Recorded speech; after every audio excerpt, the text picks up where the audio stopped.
Mr. Prime Minister, distinguished guests, ladies, gentlemen, friends, the fourth industrial revolution is changing our lives in unprecedented ways, as we have seen during this meeting at many sessions.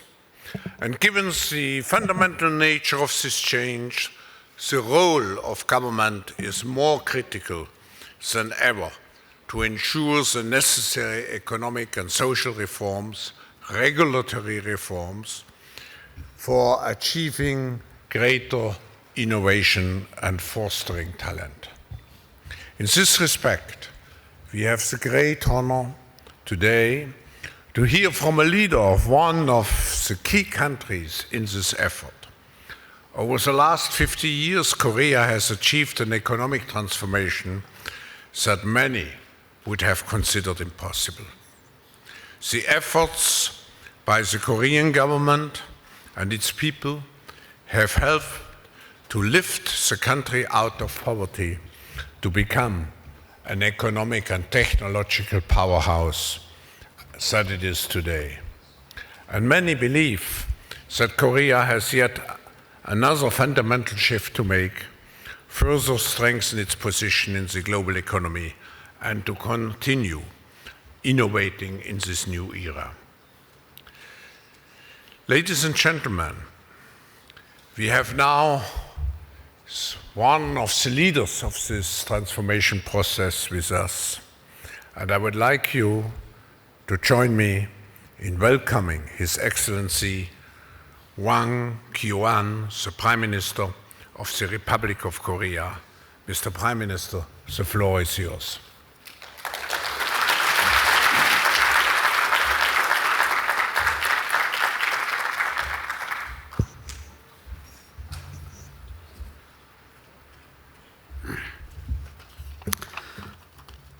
한국식으로 인사를. That was a Korean style of greeting. Professor Klaus Schwab, Executive Chairman of the World Economic Forum, distinguished guests, my warm greetings to all of you.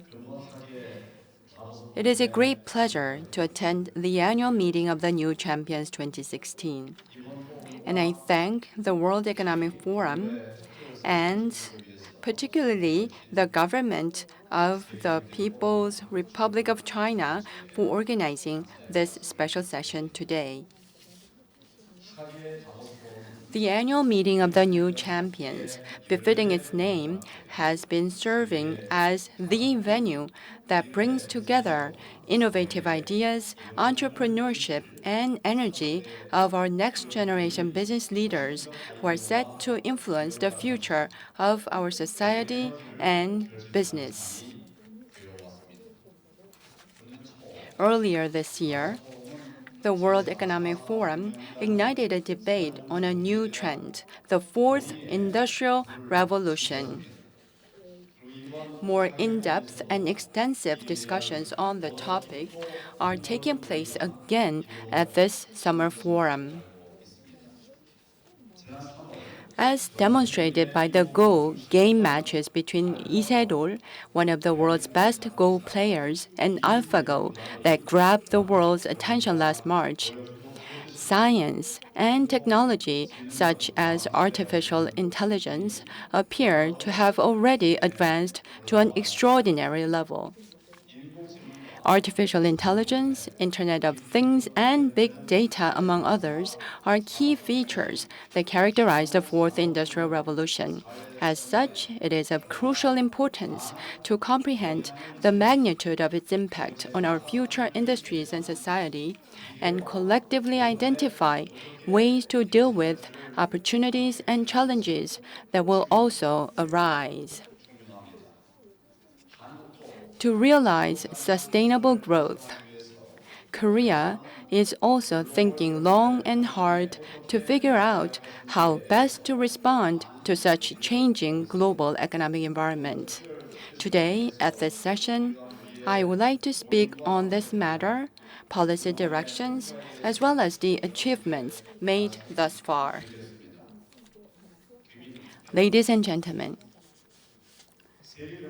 Today, 8 years after the global financial crisis broke out, the world economy still finds itself not fully out of the trough due to sluggish trade and investment, delayed structural reforms, and low productivity. Shortage of decent jobs and high youth unemployment, in particular, are common challenges facing all our nations today. Moreover, Britain's vote to leave the European Union last week exposed the world to even greater economic uncertainties. To tackle these challenges, it is most imperative to strive to identify new growth drivers and boost productivity, in addition to taking short-term stimulus measures such as fiscal expansion. The fourth industrial revolution offers us a way forward based on science and technology breakthroughs.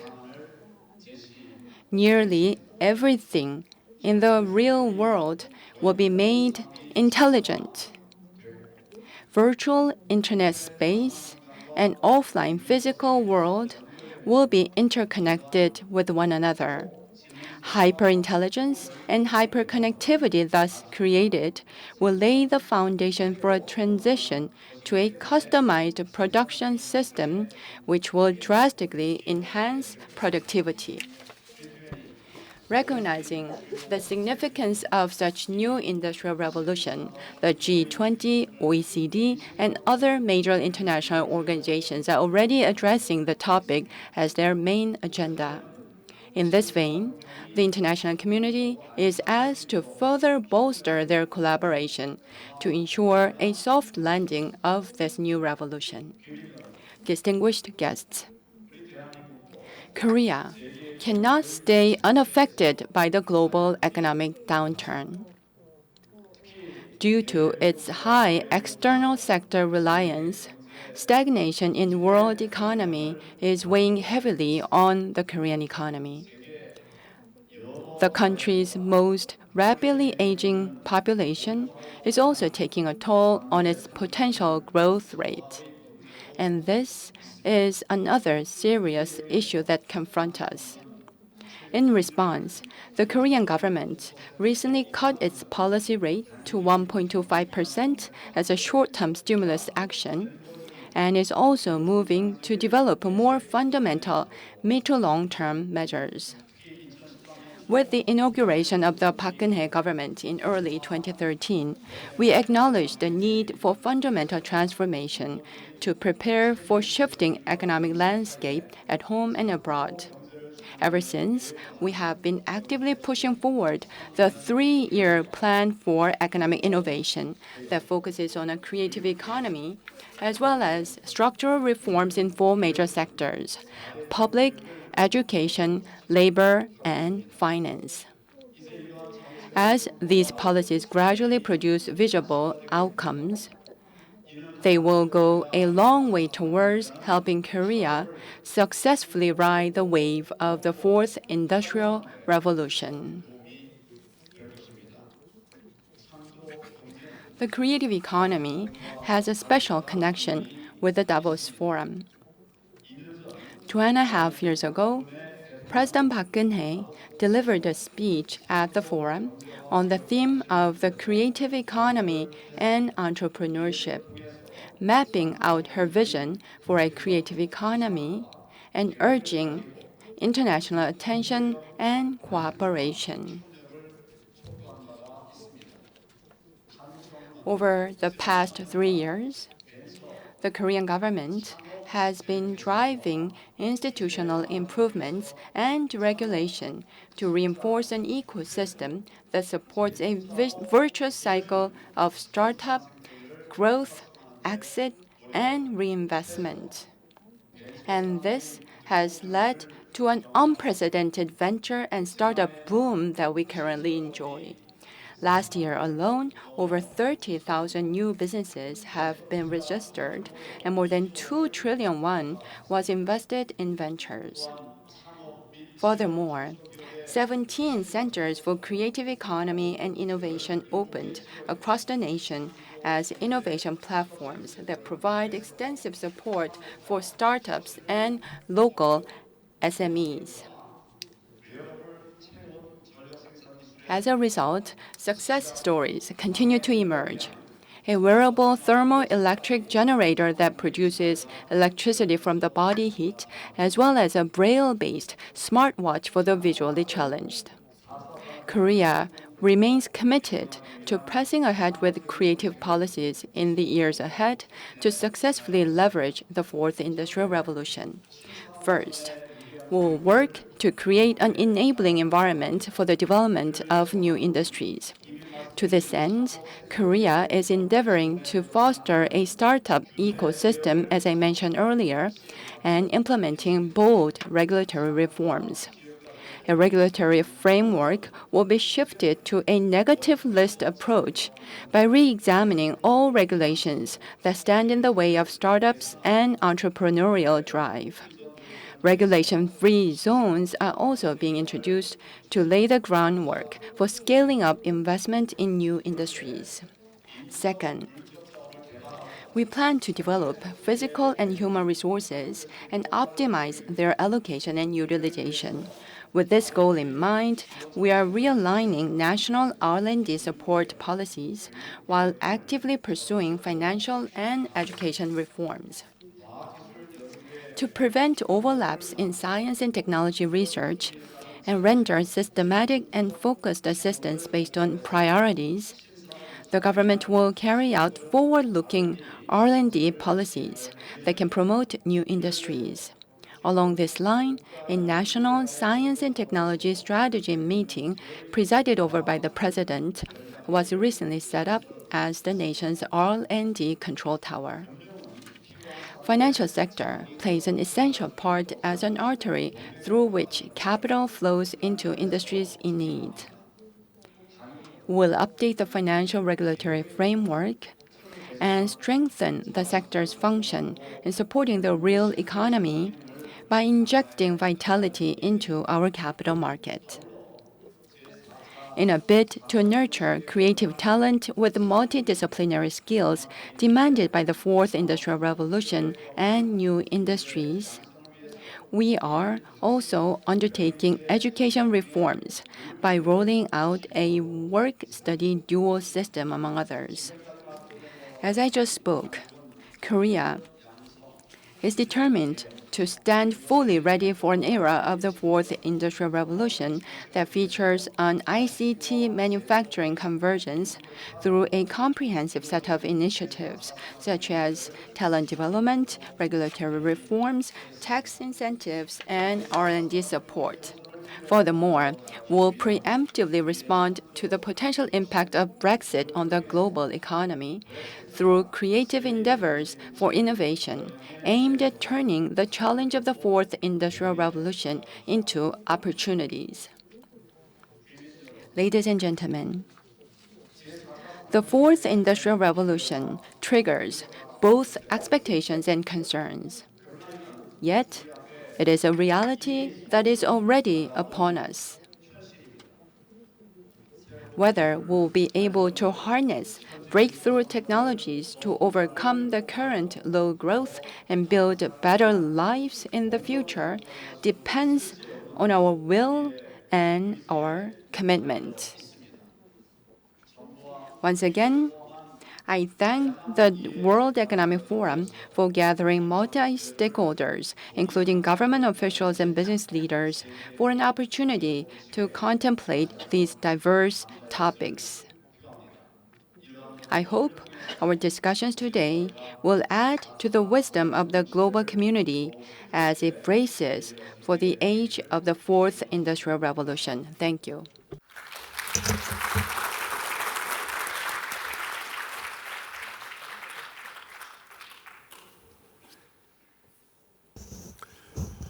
Mr. Prime Minister, it is remarkable how, in a relatively short time since President Park joined us in Davos something over 2 years ago, what has been achieved in your country in terms of creating the necessary ecosystem to foster entrepreneurship. For me, Korea was always known as the country of the big companies, where innovation was mainly located in the big companies. But as you said, with your impressive figures, you have created now the ecosystem to make sure that also individuals drive through entrepreneurial action the fourth industrial revolution. And here, it just reminds me in the future, it is not the big fish which will eat the small fish. It is the fast fish which will eat the slow fish. And big companies have to restructure themselves to constitute a big swarm of small fishes. Now, if I may ask one question, we unfortunately have time only for one question. How do you see the role of the universities in this ecosystem? Prime Minister, I was visiting KAIST, your leading technological university. I was very impressed. How do you see the role of universities in this ecosystem?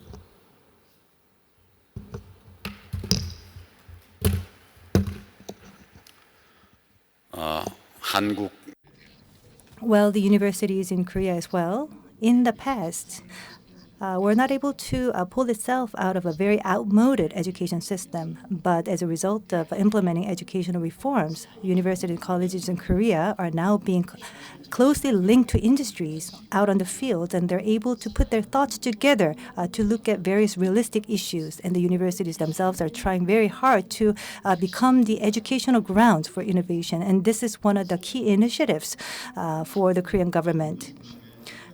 So universities are now transforming from academic-driven schools into those institutions for developing talents and to providing those talents that are critically needed by the industries. And of course, the curriculums will be developed and realigned, and various resources at universities are going to be utilized in a very creative manner, in which the changes will be brought about to the universities, and then those changes and innovations will be linked back to the industries. And those are the efforts that are currently underway in Korea. The efforts have just begun in the country, but we are seeing signs of change out on the industry field.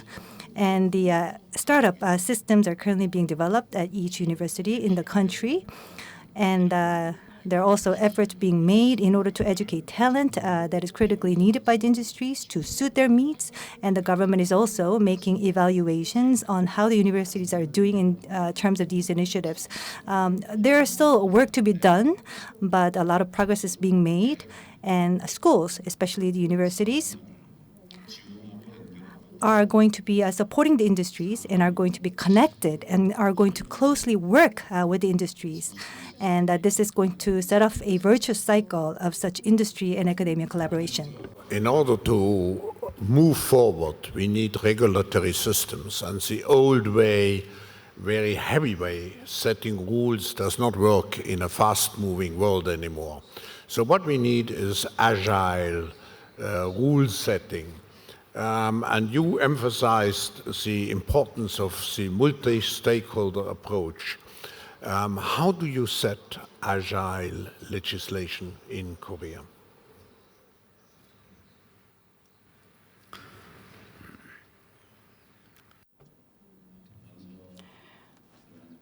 First of all, the Park Geun-hye government, the Korean government, for the past 2.5 years has been pursuing regulatory reforms, and I would like to share that with you today.